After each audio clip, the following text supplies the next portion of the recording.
Video last దాకా చూడండి. Separate పచ్చి శనగలు దోశ ఎలా పోసుకున్నాం. ముందుగానే శనగలను మొలకొచ్చేదాకా నానబెట్టుకొని అందులో పచ్చిమిరపకాయలు, కల్జామాకు, తగినంత ఉప్పేసి గ్రైండర్ పట్టుకోవాలి. మొలకొచ్చిన శనగలను గ్రైండర్ పట్టుకున్నాం. ఇప్పుడు దీన్ని దోశ వేసుకుందాం. పేను శుభ్రంగా కడుక్కున్నాం, స్టవ్ పైన పెట్టినాం, స్టవ్ అంటూ పెట్టినాం. దోశ ఇలా వేసుకోవాలి.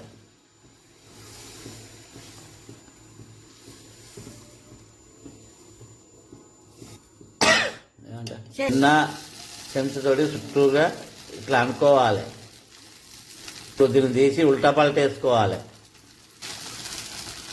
దీన్ని ఉల్టా పల్ట వేసుకోవాలి. మొలకా శనగతోటి తయారు చేసిన దోశ రెడీ అయింది. మొత్తం రుబ్బిన పిండిని ఇలానే దోశలు పోసుకోవాలి.